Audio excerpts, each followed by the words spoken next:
Hello मेरे प्यारे बच्चों, मैं हूं कुलदीप शर्मा, आपके मेरे साथ केएस इंस्टीट्यूट के लाइव ऐप पर। तो आज हम करेंगे हेलोएल्केन्स और हेलोएरिन्स का लेक्चर नंबर 8। तो मैं बहुत एक्साइटेड हूं और आई होप आप भी बहुत ज़्यादा एक्साइटेड होंगे, क्योंकि ये लेक्चर ऑलरेडी हेलोएल्केन्स और हेलोएरिन्स के 7 लेक्चर्स पहले आ चुके थे, और उनमें से एक लेक्चर ऐसा था इससे प्रीवियस वाला जिसमें प्रॉपर हेलोएल्केन्स और हेलोएरिन्स की वीडियो बनाई थी मैंने, और उस वीडियो को आपने सबसे ज़्यादा प्यार दिया। वो वीडियो अब तक की जितने भी वीडियोस मैंने बनाई है उसमें सबसे ज़्यादा वॉच टाइम उसी गई है। तो उसका वॉच टाइम आ रहा था लगभग 10-11 मिनट, लेकिन उससे पहले बहुत कम आ रहा था। तो मैं काफ़ी डिमोटिवेट हो रहा था इससे पहले कि यार बच्चे देख नहीं रहे हैं, प्यार नहीं दे रहे हैं। लेकिन अब जैसे ही आपने इस वीडियो को इतना ज़्यादा प्यार दिया तो अब मैं दूसरी वीडियो बनाने आ गया।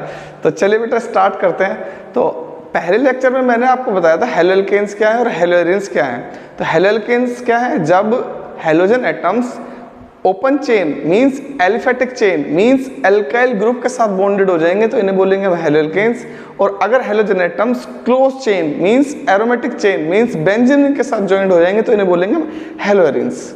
ठीक है। इसके बाद मैंने बताया था आपको classification of haloalkanes and haloarenes. तो क्लासिफिकेशन मैंने इनके 3 तरीके से बताए थे, on the basis of number of halogen atoms. Number 2 classification on the basis of type of carbon atom, and number 3 classification on the basis of hybridization. ये 3 type के मैंने आपको क्लासिफिकेशन बताए थे। On the basis of number of halogen atoms के base पर मैंने बताया था आपको mono halogen compounds, die halogen compounds, poly halogen compounds. तो मोनो हेलोजन कंपाउंड्स वो जिनमें एक हेलोजन एटम प्रेजेंट हो, डाई हेलोजन वो जिसमें 2 हेलोजन एटम प्रेजेंट हो, और पॉली हेलोजन वो जिनमें more than 2 halogen atoms present हो। ठीक है। अब उसके बाद आ जाते हैं हम टाइप ऑफ कार्बन एटम के बेसिस पर। तो ये 3 टाइप के होते हैं, primary haloalkanes, secondary haloalkanes and tertiary haloalkanes. तो प्राइमरी हेलोएल्केन्स कौन से हैं? जिसमें हेलोजन एटम प्राइमरी कार्बन के साथ बॉन्डेड हो। सेकेंडरी हेलोएल्केन्स कौन से हैं? जिसमें हेलोजन एटम सेकेंडरी कार्बन के साथ बॉन्डेड हो। और टर्शियरी हेलोएल्केन्स कौन से हैं? जिसमें हेलोजन एटम टर्शियरी कार्बन के साथ बॉन्डेड हो। तो ये हो गए हमारे सेकंड टाइप के।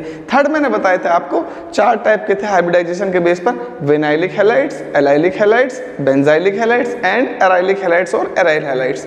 तो विनाइलिक हैलाइड्स में क्या है? Halogen atom directly double bonded carbon के साथ अटैच्ड होगा, मींस sp2 हाइब्रिडाइज्ड कार्बन के साथ अटैच्ड होगा, this is vinylic halide. Allylic halide क्या है? हेलोजन एटम डबल बॉन्ड से नेक्स्ट वाले कार्बन के साथ अटैच्ड होगा और वो हुआ sp3 हाइब्रिडाइज्ड। बेंजाइलिक हैलाइड में क्या होगा?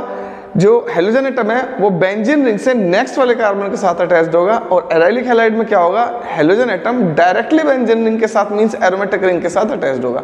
यहां तक मैंने आपको ऑलरेडी करा दिया था। ठीक है। तो अब मैं कराऊंगा आज आपको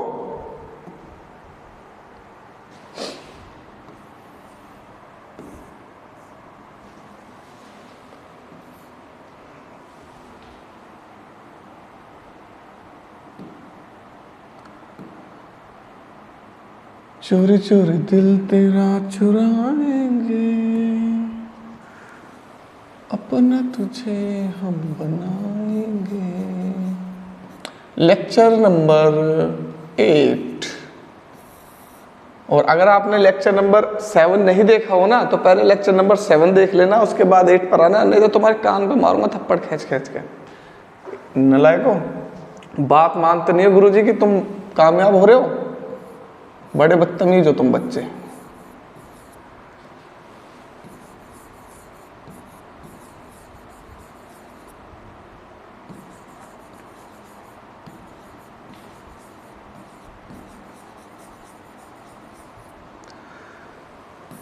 चलो भाई, हेलोएल्केन्स और हेलोएरिन्स कर रहे थे। इसमें मैं स्टार्ट कर रहा था पार्ट 1, और पार्ट 1 में केवल पढ़ेंगे हम हेलोएल्केन्स, हेलोएरिन्स नहीं पढ़ेंगे, केवल पढ़ेंगे हेलोएल्केन्स। अब हेलोएल्केन्स क्या है? Those compounds in which halogen atom is attached to the alkyl group. ये हेलोएल्केन्स है। इसका क्लासिफिकेशन मैंने 3 तरीके से बताया था। Mono halo on the basis of number of halogen atoms, तो ये हो जाएगा आपका mono halogen. On the basis of, इसके बाद कराया था मैंने आपको टाइप ऑफ कार्बन एटम, और उसके बाद बताया था आपको on the basis of hybridization. तो नंबर ऑफ हेलोजन एटम्स के बेस पर ये हो जाएगा मोनोहेलाइड, ये हो जाएगा डाईहेलाइड और ये हो जाएगा आपका पॉलीहेलाइड। ये भी क्या है? पॉलीहेलाइड। और CH3Cl ये मिथाइल क्लोराइड है, सुपर प्राइमरी बोल देते हैं इसको, अदरवाइज ये प्राइमरी है जिसमें हेलोजन एटम एक मतलब प्राइमरी कार्बन से बॉन्डेड हो। ये प्राइमरी कार्बन है क्योंकि ये कार्बन इटसेल्फ एक कार्बन से बॉन्डेड है। अब इसको ध्यान से देखोगे, ये वाला जो कार्बन है ये सेकेंडरी कार्बन है क्योंकि ये हेलोजन एटम उस कार्बन से बॉन्डेड है जो कि सेकेंडरी है, और ये वाला टर्शियरी है हेलोल्केन क्योंकि यहाँ पर हेलोजन एटम जिससे बॉन्डेड है वो कार्बन कैसा है? टर्शियरी। अब एक होता है विनाइलिक जिसमें halogen atom directly double bonded carbon के साथ बॉन्डेड हो। एक होता है एलाइलिक जिसमें हेलोजन एटम डबल बॉन्ड से नेक्स्ट वाले कार्बन के साथ बॉन्डेड हो। तो डबल बॉन्ड से नेक्स्ट वाला ये रहा, इसके साथ बॉन्डेड है हेलोजन एटम। एक होता है बेंजाइलिक जिसमें बेंजीन रिंग से नेक्स्ट वाले कार्बन के साथ हेलोजन हो। एक होता है एराइलिक जिसमें बेंजीन रिंग के साथ डायरेक्टली अटैच्ड हो हेलोजन एटम। तो ये हो गया क्लासिफिकेशन। आज हम करेंगे मेरे प्यारे बच्चों IUPAC नेम्स ऑफ हेलोल्केन्स या एल्काइल हैलाइड्स या हेलोजन कंपाउंड्स ले लेते हैं। चलो halogen compounds, organic halogen compounds, ठीक है यार। बार बार इसे ऐसे लिया करूंगा मैं, शेप ये भाई मेरे पे ना इसका फायदा नहीं उठाया जाता है ना, नहीं तो मेरे पास इतनी अच्छी चीज है। ये देखो बिल्कुल सीधी लाइन खींच गई भाई। मुझ पे तो अब भी सीधी नहीं खींची, नीचे को आएगी थोड़ी सी, पर कोई बात नहीं, चलो भाई। क्या करें भाई,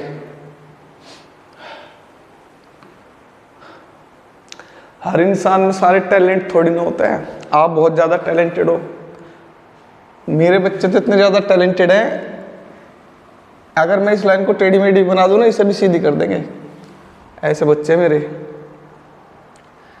क्यों भाई, सही कह रहा हूँ ना? क्या हो? हाँ सही कह रहे हो।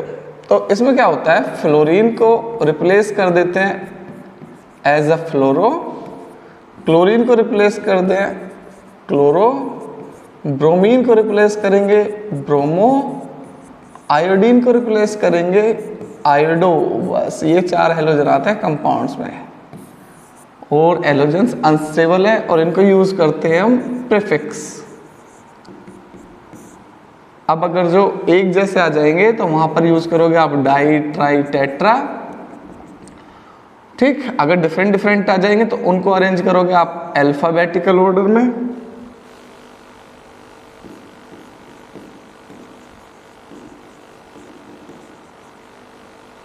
ठीक। अब इनके नेम करेंगे अब स्टार्ट, ठीक है। तो मैं दोनों बताऊंगा आपको, एक तो वो नेम भी बताऊंगा जो कि कॉमन नेम है और एक IUPAC भी बताऊंगा, क्योंकि दोनों ही आ सकते हैं, तो उनको मना तो कर नहीं सकते कि नहीं क्वेश्चन IUPAC नेम का है तो IUPAC नेम ही करेंगे। हाँ बिल्कुल सही कह रहे हैं आप, क्वेश्चन अगर IUPAC नेम का आएगा तो IUPAC नेम ही करोगे। लेकिन भाई मेरे वो क्वेश्चन कंपाउंड में ये भी तो बोल सकते हैं, what happen when methyl chloride react with KCN। जब आप क्या करोगे, जब आप कुछ नहीं कर सकते, ठीक है, तो वहां पर यही करना पड़ेगा तुम्हें। तो चलो, जैसे कंपाउंड है, सबसे सिंपलेस्ट कंपाउंड है इसका CH3F, CH3Cl। मैं ये तुम्हें सिखा चुका हूँ IUPAC नेम, तो इसमें आपको प्रॉब्लम तो होनी चाहिए नहीं, बिल्कुल भी होगी भी नहीं, मुझे पता है। अब इसके 2 नेम बताऊंगा, एक तो कॉमन और एक IUPAC, ठीक है। अब देखो, यह है कंपाउंड, ऑर्गेनिक कंपाउंड, और यहां बताऊंगा इसका कॉमन नेम एंड यहां बताऊंगा इसका IUPAC। वैसे मेरे प्यारे बच्चों कॉमन नेम लिमिटेड होते हैं, सबके कॉमन नेम नहीं लिखे जा सकते। क्योंकि कॉम्प्लेक्स कंपाउंड्स के कॉमन नेम इजीली नहीं लिखे जा सकते और लिखे भी नहीं जाते, लेकिन IUPAC नेम हर कंपाउंड का लिखा जा सकता है, ठीक है। तो यहाँ पर इसीलिए तो IUPAC सिस्टम को इंट्रोड्यूस किया गया है। तो 1 कार्बन है इसमें, 1 कार्बन पर ये जो ग्रुप है पूरा, इसको बोलते हैं मिथाइल ग्रुप। तो आप बोलोगे मिथाइल और F को बोलोगे फ्लोराइड। तो जब आप कॉमन नेम में लिखोगे तो इसका जो कॉमन नेम हो जाता है वो बन जाता है एल्काइल। जो एल्काइल ग्रुप प्रेजेंट है एल्काइल, और जो हेलोजन है हेलोजन का बनाओगे हैलाइड। तो ये बन जाएगा इसका कॉमन नेम। और इसका कॉमन नेम IUPAC नेम तो आपको पता ही है, हेलो ये शुरू में आ जाएगा, और एल्केन ये तो आपको पता ही है ऑलरेडी। इसका मिथाइल क्लोराइड, इसका कॉमन नेम मिथाइल ब्रोमाइड। हम प्यार हैं तुम्हारे, दिलदार हैं तुम्हारे, हमसे मिला करो। मिथाइल आयोडाइड खत्म। Methyl methyl methyl methyl methyl methyl methyl methyl, fluoride chloride bromide iodide, ये हो गए तुम्हारे मिथाइल एल्काइल हैलाइड। अब यहाँ पे आ जाओ, F क्या है? फ्लोरो। तो पहले प्रीफिक्स में लिखोगे फ्लोरो। तो 1 फ्लोरो भी लिख सकते हो क्योंकि एक ही तो कार्बन है। एक कार्बन पर एल्केन कौन सा होता है? मीथेन। तो इसका नाम हो जाएगा फ्लोरोमीथेन। इसका नाम क्लोरो, और एक कार्बन है methane, bromo methane, iodo methane. मजा आ गया होगा तुम्हें? हाँ जी मजा आ गया। ऐसे ही मजा आएगा, धीरे धीरे आप सारी ऑर्गेनिक केमिस्ट्री सीख जाओगे और फिर मुझे याद करना। कुलदीप सर ने बहुत अच्छा पढ़ाया था, सच में बहुत मेहनत कर रहा हूँ आपके साथ, आप भी करो इसी तरीके से। चलो बेटा, अब मैं इसको थोड़ा सा बढ़ा देता हूँ चेन को। अब ये एक कार्बन से 2 कार्बन की हो गई। अब जब ये 2 कार्बन की हो गई तो अब मैं इसका नाम अगर पूछूंगा आपसे, तो अब नाम आप बताओगे, मैं नहीं बताऊंगा क्योंकि मुझे आता नहीं है, मुझे नहीं आता है, मैं नहीं बताऊंगा। बताओ भाई कॉमन नेम, ये ग्रुप कौन सा है पता है तुम्हें? ये ग्रुप है इथाइल ग्रुप, क्योंकि 2 कार्बन है इथाइल, और F का क्या बन जाएगा बेटा? फ्लोराइड। और इसका नाम क्या बन जाएगा IUPAC? फ्लोरो, और 2 कार्बन है ईथेन, फ्लोरोईथेन। इसका ethyl chloride, ethyl bromide, ethyl iodide. तो ये क्या है? Ethyl chloride. और ये क्या बन जाएगा? क्लोरोईथेन, क्लोरो ईथेन। भाई जो भी बच्चे वीडियो देख रहे हैं, कम से कम कुछ नहीं कर सकते तो यार एक लिंक को कॉपी करके अपने इंस्टा, फेसबुक या व्हाट्सएप पर कॉपी कर सकते हो। कम से कम यार ये छोटी छोटी चीज़ें आपकी बहुत ज़्यादा मुझे मोटिवेट करती हैं, क्योंकि जब इंसान बहुत मेहनत करे और उसे रिजल्ट ना मिले, इंसान टूट जाता है बिल्कुल, ठीक है। तो आप केवल इतना कर दिया करो कि उसे है ना शेयर कर दिया करो वीडियो को, ठीक है। तो जब मुझे दिखता है ना कि हाँ बच्चे देख रहे हैं, व्यूज़ आ रहे हैं, और तो मेरा भी खुद मन करता है, मैं अपने आप रात को 2 बजे उठ के वीडियो बनाना स्टार्ट कर देता हूँ, जब मुझे लगता है कि हाँ बच्चे मेहनत कर रहे हैं। अब जब मुझे लग रहा है कि बच्चे ही कोई इंटरेस्ट नहीं दिखा रहे, फिर मेरा भी मन नहीं करता बिल्कुल भी पढ़ाने का, ठीक है, क्योंकि इससे मुझे कुछ मिलने वाला तो है नहीं। इथाइल ब्रोमाइड मैं केवल तुम्हारे लिए ही कर रहा हूँ ये सब। इसका क्या बन जाएगा? ब्रोमोइथेन। इसका इथाइल आयोडाइड, आयोडो ईथेन। अब आप समझ गए होंगे, ठीक है। अब आ जाते हैं नेक्स्ट।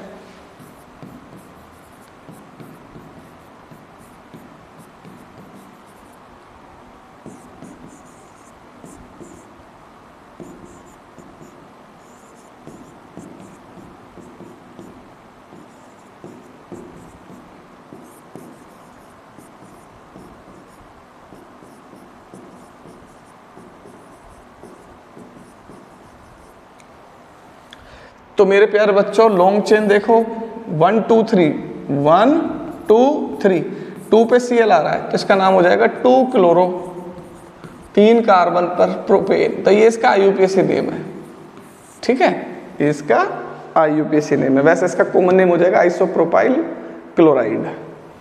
यहाँ पर देखो लॉन्ग चेन, ये यार CH3 है, लॉन्ग चेन तो 1 2 3 4, तो 2 पे ब्रोमीन है और 3 पे ब्रोमीन है, तो 2 पर ब्रोमीन है और किस पर है, 3 पर है, और 2 हैं एक जैसे तो डाई, और कौन कौन है, ब्रोमीन है तो ब्रोमो, कार्बन 4 है तो ब्यूटेन, तो इसका नाम हो जाएगा 2,3 डाइब्रोमो ब्यूटेन। यहाँ पर देखो ये लॉन्ग चेन है, अब इसमें 1 यहाँ से स्टार्ट करूँगा क्योंकि यहाँ से क्लोरो पास आ रहा है, यहाँ से ब्रोमो, तो अल्फाबेटिकल में जो पास पड़ेगा वहाँ से लेने, तो इसका नाम बन जाएगा 2 ब्रोमो 3 क्लोरो ब्यूटेन, ये इसका IUPAC name 2 bromo 3 chloro butane. अब कुछ IUPAC नेम है जो बहुत ज्यादा इंपॉर्टेंट है, ठीक है, वो करने हैं हमें। अब जैसे ये क्वेश्चन है, ये जो हुए है ना NCERT की एग्जाम्पलर है ये, ठीक है। अब जैसे ये क्वेश्चन है, इसने दे रखा है कि इनके IUPAC नेम बताओ, और ये बहुत ही ज़्यादा इंपॉर्टेंट है, तुम्हारे एग्जाम में आते हैं, ठीक है, हर साल आते हैं। मैं वही चीज़ पढ़ा रहा हूँ आपको जो कि आपके एग्जाम से ओरिएंटेड है, और लेवल मेरा बहुत अच्छा होगा, और बहुत ही इजी वे में मैं आपको केमिस्ट्री पढ़ा रहा हूँ, आपको बहुत ही ज़्यादा अच्छे से समझ में आ जाएगी, और ट्रस्ट हो जाएगा बहुत जल्दी। जब आप 10-15 लेक्चर ले लोगे या पूरा एक चैप्टर मुझसे पढ़ लोगे ना, फिर आप कहोगे यार इतनी ईजी होती है ऑर्गेनिक केमिस्ट्री, हमने तो कभी सोचा ही नहीं था। तो आप देखना बहुत अच्छे से आपको समझ में आ जाएगी, फिर कुलदीप सर को प्यार करने लगोगे तुम, अभी तो करते नहीं होगे। चलो भाई, जैसे ये है बिल्कुल सेम कंपाउंड मैंने उतार लिया ऊपर से।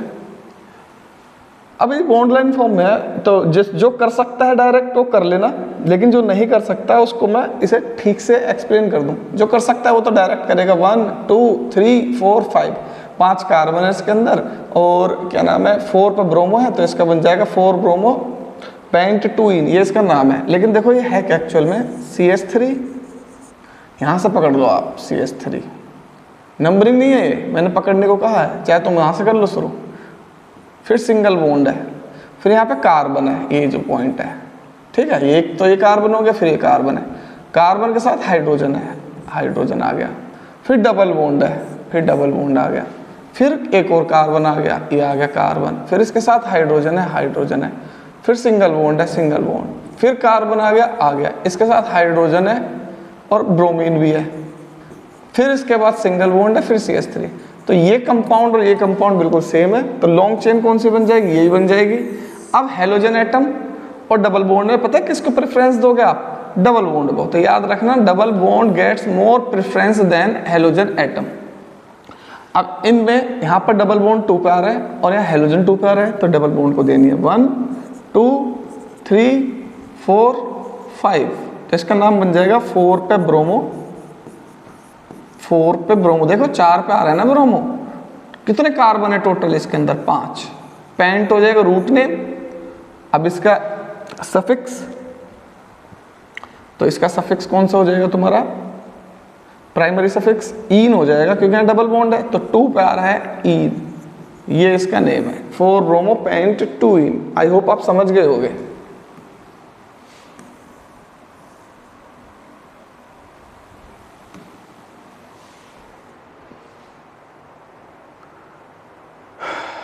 समझ गए बेटा। तो ऐसे ही आपको ये सारे क्वेश्चन करने हैं, स्क्रीनशॉट ले लेना। एक क्वेश्चन और करा देता हूँ, 1-2 क्वेश्चन और, या मैं तो डायरेक्ट करा दूंगा अगर आप कहोगे तो। अब देखो जैसे ये वाला कंपाउंड है बी वाला, सी, ये वाला सी, ये वाला, ठीक है, इसके पास 2 हाइड्रोजन है CH2, फिर डबल बॉन्ड है, डबल बॉन्ड, फिर एक और कार्बन आ गया ये वाला कार्बन, उसके साथ CH3 भी है CH3, फिर सिंगल बॉन्ड है, सिंगल बॉन्ड, फिर एक और कार्बन है C, और इसके साथ H भी है H, फिर इसके साथ ब्रोमीन भी है Br, फिर इसके साथ CH3 भी है। तो ये हो गई तुम्हारी चेन। अब यहाँ से नंबरिंग करोगे 1 2 3, 3 पे डबल बॉन्ड आ रहे हैं, 1 पे आ रहा है, तो लॉन्ग चेन तो हो गई ये, और यहाँ से नंबरिंग होगी स्टार्ट 1 2 3 4। इसका नेम हो जाएगा 3 ब्रोमो। देखो 3 पे ब्रोमो है, 2 पे मिथाइल भी आ रहा है, 2 मिथाइल, तो साइड चेन्स तो खत्म हो गई सारी, सब्स्टिट्यूएंट हो गए। अब यहाँ पर 4 कार्बन है, तो ब्यूट, और 1 पे है 1 इन, ये इसका नेम हो जाएगा। ठीक है, इसका सी वाले का नेम क्या हो जाएगा?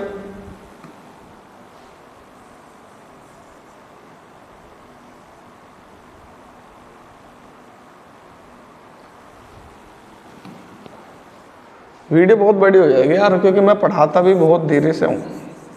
CH3, फिर सिंगल बॉन्ड, फिर C, उस पर H भी है, फिर डबल बॉन्ड, फिर C, उसके ऊपर CH3 है, फिर सिंगल बॉन्ड, फिर C, H, फिर उस पर Br है, फिर CH3 है। ये है कंपाउंड। ठीक है, तो लॉन्ग चेन तो यही हो जाएगी। नंबरिंग करके देखो 1 2 3, यहाँ 3 पे आ रहा है, यहाँ से 2 पे आ रहा है, तो यहाँ से होगी नंबरिंग 1 2 3 4 5। तो इसका नाम हो जाएगा 4 ब्रोमो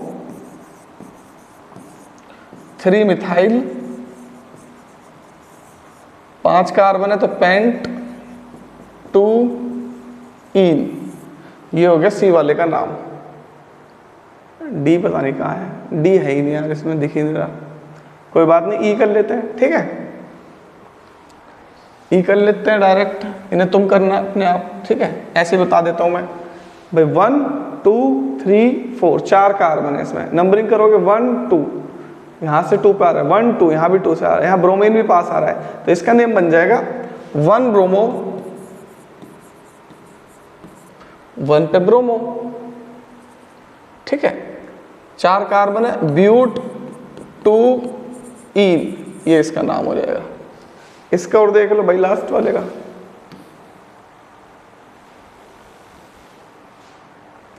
भाई 1 2 3, 3 ही कार्बन है इसमें तो लॉन्ग चेन में। नंबरिंग कहाँ से शुरू करूंगा? यहाँ से, क्योंकि 1 पे है, यहाँ से करूंगा तो 2 पे आएगा, तो 1 2 3। तो इसका नाम क्या हो जाएगा बेटा? 3 ब्रोमो 2 मिथाइल प्रोप 1 इन या प्रोपीन, ये इसका नेम हो जाएगा। आई होप आप समझ गए होंगे। ठीक है, ये है यूपीएससी नेम्स ऑफ एल्केन्स। अब हम करेंगे नेक्स्ट टॉपिक, उसका नाम है nature of CX bond. CX bond का नेचर। ठीक है, इससे पहले यार वो करा देता हूं, चलो एक छोटा सा टॉपिक है, आइसोमेरिज्म।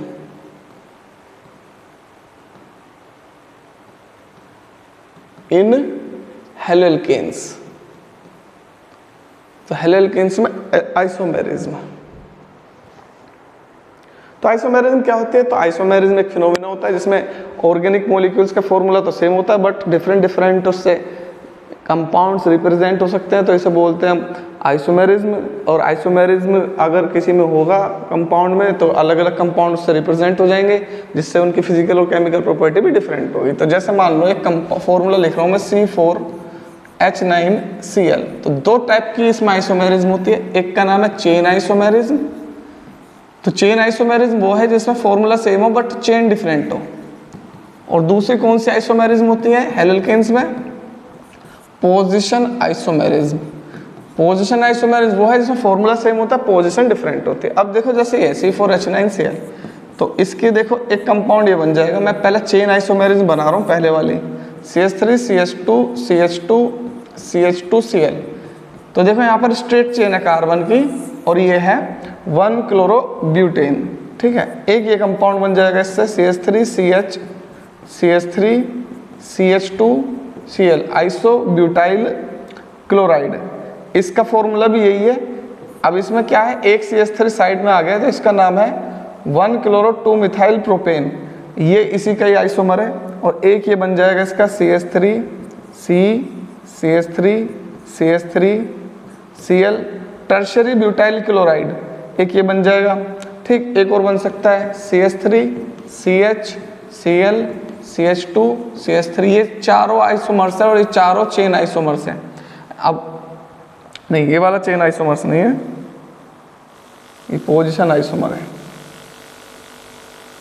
तो ये तुम्हारे 3 चेन आइसोमर्स बनाए मैंने, straight chain, n butyl chloride, iso butyl chloride, tertiary butyl chloride. क्योंकि यहाँ पर चेन बिल्कुल स्ट्रेट है, यहाँ एक CH3 है चेन में, और यहाँ पर एक CH3 और एक Cl है चेन से बाहर, ठीक है।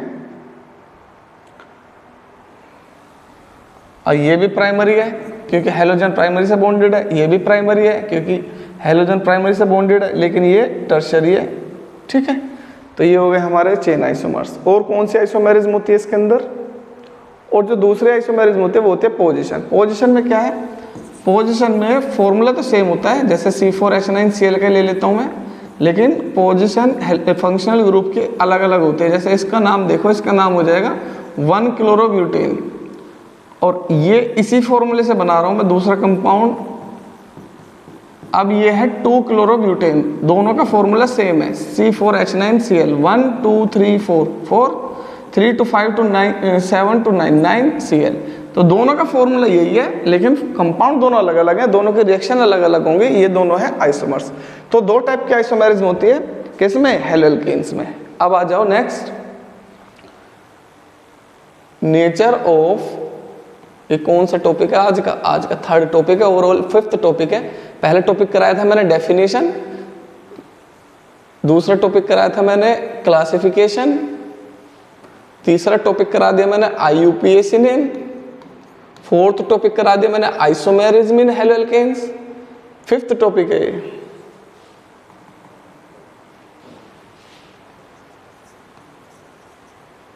तो ये है मेरा 5th टॉपिक, लेकिन ये आज का 3rd है, ठीक है। तो प्यारे बच्चों, ये है 5th टॉपिक, नेचर ऑफ। जब मैं पढ़ाता हूँ मुझे पता नहीं चलता कितना टाइम हो गया। RX बॉन्ड, जब वीडियो बन जाती है 1 घंटे के पता चलती है। अब मुझे एडिटिंग करने में फिर प्रॉब्लम होती है इसमें।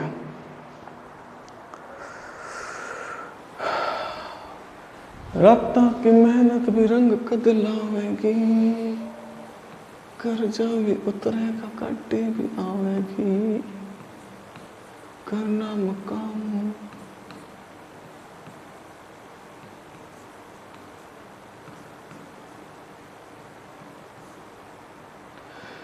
मोहब्बत से ज्यादा मोहब्बत तुमसे, ये दिल कह रहा है कसम से कसम से।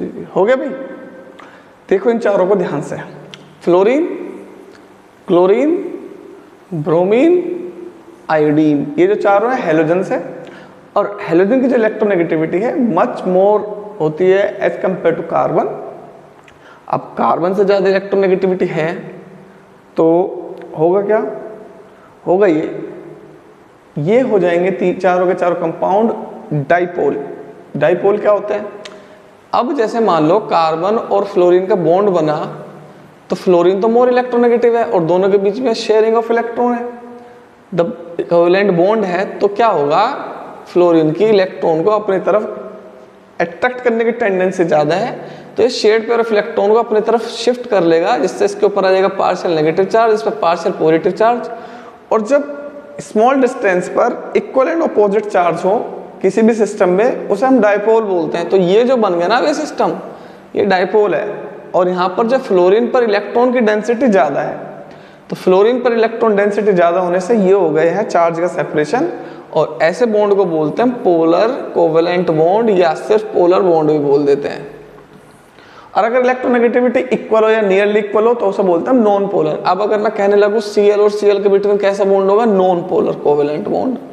तो ये पोलर कोवेलेंट बॉन्ड है, ठीक है। काफ़ी ज़्यादा इलेक्ट्रोनेगेटिविटी में डिफरेंस है इनकी, इसीलिए क्या है? पोलैरिटी आ गई बॉन्ड में। अब डाइपोल मूवमेंट भी कैलकुलेट कर लेते हैं, mu equals to Q into D से। तो Q और D की वैल्यू जितनी ज़्यादा होगी डाइपोल मोमेंट भी उतना ही ज़्यादा होगा। तो अब ये बताओ मुझे CH3Cl, CH3Cl, CH3F, इन दोनों में किसका डाइपोल मोमेंट ज़्यादा होगा? तो आप बोलोगे CH3F। मुझे पता है, यही तो पेपर में क्वेश्चन आता है। Which one of the following has maximum dipole moment, आप उठा के कर देते हो ले फ्लोरीन का ज्यादा होता है, क्योंकि क्यों इसका ज्यादा होता है, क्यों इसका ज्यादा तो होता है, लेकिन एक चीज होती है बॉन्ड लेंथ। अब जिसका बॉन्ड लेंथ ज्यादा होगा वो भी तो अफेक्ट करेगा, क्योंकि यहाँ पे दो चीज है, एक है डिस्टेंस और एक है चार्ज, दोनों का प्रोडक्ट जिसका ज्यादा होगा, दोनों ही तो फैक्टर्स अफेक्ट करेंगे ना डाइपोल मोमेंट को। अब जिसका इनमें सबसे ज्यादा डाइपोल मोमेंट होता है मिथाइल क्लोराइड का, ठीक है, उससे कम होता है इसका, फिर इसका, फिर सबसे कम इसका।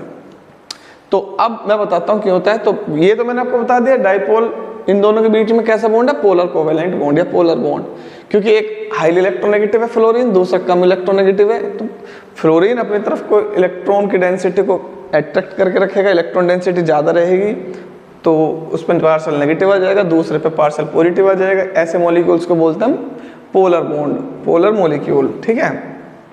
ये बॉन्ड है पोलर बॉन्ड और ये मॉलिक्यूल है पोलर मॉलिक्यूल। अब सारे पोलर हैं, क्लोरीन की भी इलेक्ट्रोनेगेटिविटी कार्बन से ज़्यादा होती है, ठीक है। अब ब्रोमीन की भी ज़्यादा होती है, आयोडीन की भी ज़्यादा होती है। तो अब एक दो चीज़ आ जाएंगे यहाँ पर, मैं तीन चीज़ कराता हूँ। एक का तो नाम है बॉन्ड लेंथ, दूसरे का नाम है बॉन्ड एंथैल्पी और तीसरे का नाम है डाइपोल मूवमेंट। ये तीन चीज BL BE DM। तो बॉन्ड लेंथ होती है दो एटम्स के बिटवीन डिस्टेंस। अब ये एटम है मान लो कार्बन और इसका बॉन्ड बना हुआ है फ्लोरीन से। अब इंटरन्यूक्लियर डिस्टेंस ये हो जाएगी बॉन्ड लेंथ, ठीक है। अब साइज जिसका बड़ा होता है बॉन्ड लेंथ भी उसकी ज़्यादा हो जाती है, क्योंकि कार्बन का तो साइज सब में कॉमन है भाई, ये है कार्बन, ये है फ्लोरीन।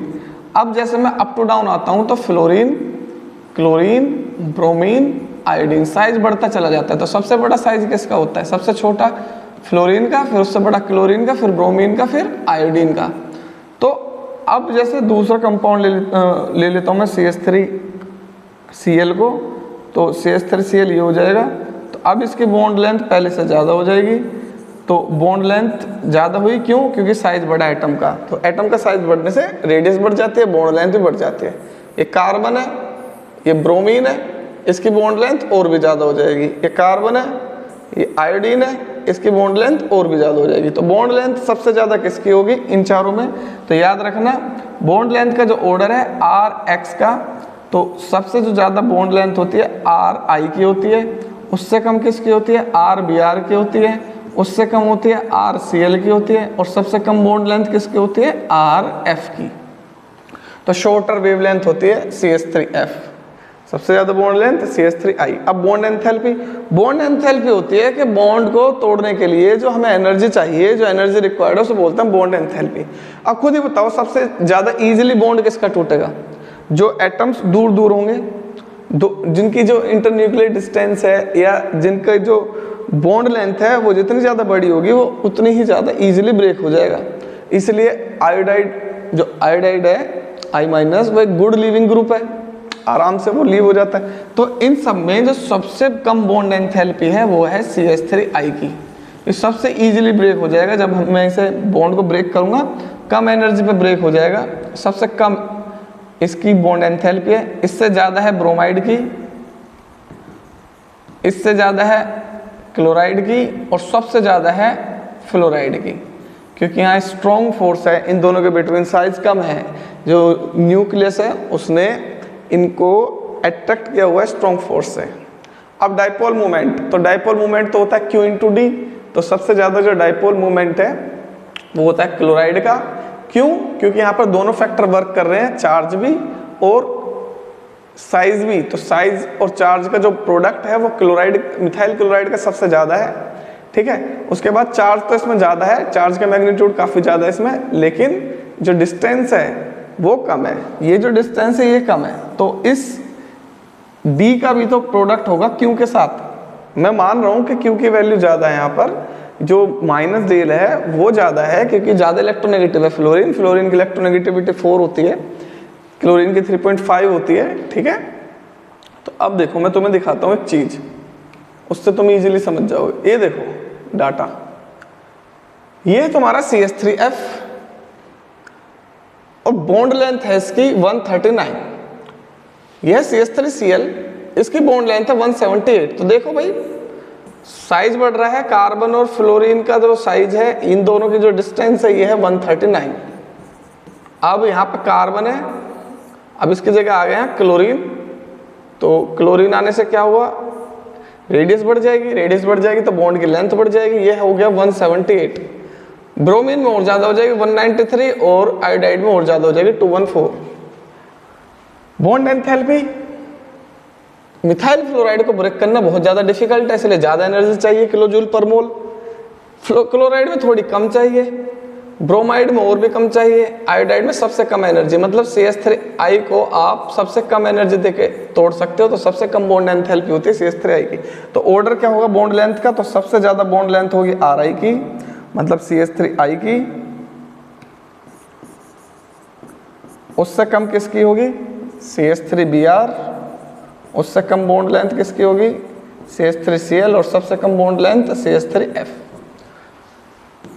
बॉन्ड एंथैल्पी सबसे ज्यादा किसकी होगी CH3F, उससे कम CH3Br, उससे कम CH3Cl, और सबसे कम यार सबसे अपोजिट कर दिया मैंने यहाँ पे Cl,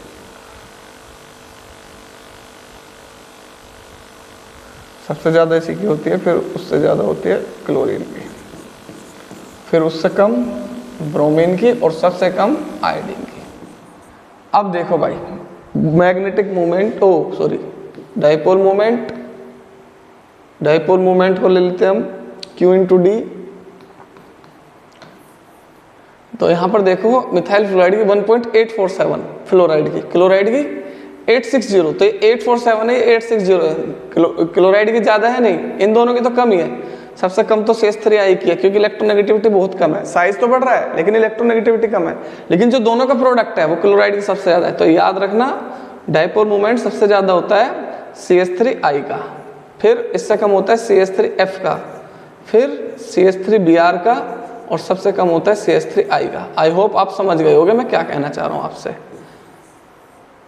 चार्ज का सेपरेशन ऑल द फ्लोराइड में ज्यादा है, बट यहाँ साइज ज्यादा होने से Q/D का जो मैग्नीट्यूड है वो सबसे ज्यादा किस में हो जाता है, क्लोराइड में। तो ये हमारे हो गए खत्म। अब हम करेंगे next topic, preparation of haloalkanes. Preparation of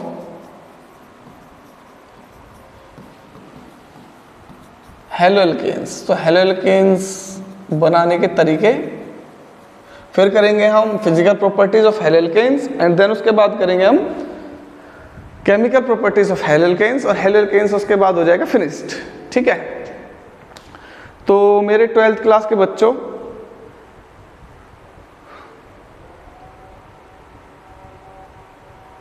मुझे पता है आप वीडियो को रेगुलर देख रहे हो, लेकिन मैं जैसे कि पहले बता चुका हूँ, जितने भी आपके सर्कल में फ्रेंड्स हैं, ज़्यादा से ज़्यादा कोशिश क्या करो कि आप शेयर कर दो अपने व्हाट्सएप ग्रुप पर, क्योंकि आपके लिंक में बच्चे ही होंगे जो जैसे 10th क्लास के बच्चे आपके साथ पढ़ते होंगे पहले, 11th क्लास के, तो क्या होगा उनकी हेल्प भी हो जाएगी और मुझे भी मोटिवेशन मिलती है इससे। ठीक है, और बाकी हम तो कर ही रहे हैं, अपना काम करते रहेंगे, जितना हमसे हो पाएगा करेंगे, कर ही रहे हैं हम, तो भगवान हमसे कराते रहो ऐसे ही। तो पहला मेथड है इससे, फ्रॉम अल्कोहल। तो हेलोएल्केन को किससे बना सकते हैं हम, अल्कोहल से बना सकते हैं। दूसरा मेथड है, किससे बनाएंगे हम इसको, फ्रॉम एल्केन्स, एल्केन्स से बनाएंगे इसको। तीसरा मेथड है इसे बनाने का, फ्रॉम एल्कीन्स, एल्कीन्स से बनाएंगे इसको। फोर्थ मेथड कौन सा है, हैलोजन एक्सचेंज रिएक्शन, तो हैलोजन एक्सचेंज रिएक्शन से बनाएंगे इसे। तो इनके अंदर बहुत सारे रिएक्शन है। फर्दर हेलोएल्केन्स को मैं डिवाइड कर दूंगा 3 रिएक्शंस में, reaction with HX, reaction with P phosphorus halides, reaction with thionyl chloride, 3 तो हो गई फ्रॉम एल्कोहल्स की। एल्केन्स की ये तो डायरेक्ट हैलोजनेशन है, इसमें कोई ज़्यादा नहीं है। एल्कीन्स की इसकी 2 होती हैं, एक हो जाता है मार्कोनिकोव के अकॉर्डिंग, दूसरा प्रोडक्ट होता है इसमें एंटी मार्कोनिकोव,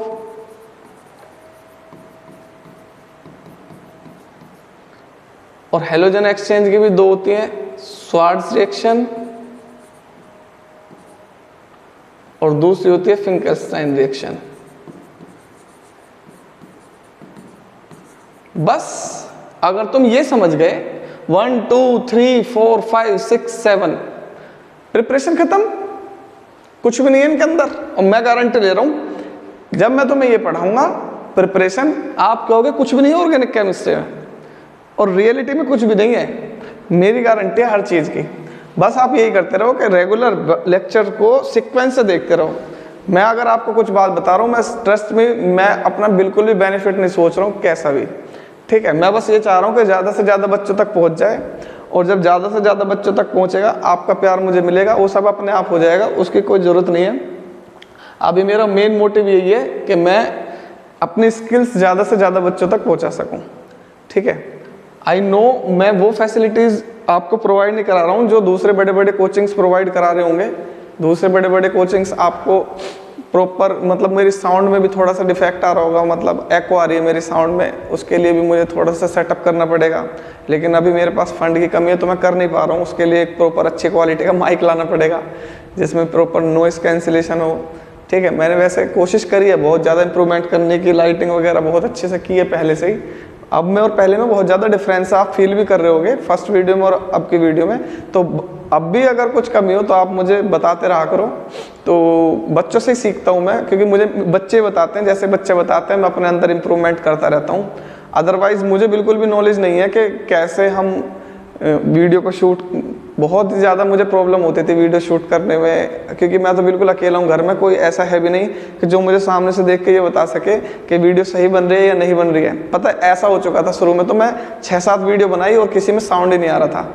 मतलब इतना दुख होता था ना उस टाइम कि मैं वीडियो बना रहा हूँ, पूरा लेक्चर हो गया बहुत मेहनत के साथ, जब वीडियो बनाता हूँ ना तो फैन भी बंद करना पड़ता है ऊपर का, एसी लगा हुआ है ही नहीं, मतलब इतने रिच नहीं है हम कि हम एसी लगा सकें, फैन बंद करके रखना पड़ता है। और मतलब बहुत बुरी हालत हो जाती है पसीनों में, क्योंकि गर्मी बहुत ज़्यादा है और रुका तो जाता ही नहीं है बिल्कुल भी। और फिर भी मैं कंटिन्यूसली पढ़ा रहा हूँ, 1-1.5 घंटा 2 घंटा 3 घंटे हो गए लगातार पढ़ाते हुए। और फिर जब पता चला कि वीडियो ही नहीं बनी, वीडियो में आवाज़ ही नहीं है, तो भाई इतना ज़्यादा दुख हुआ। शुरू में 6-7 वीडियो इतनी ख़राब हुई बहुत ज़्यादा।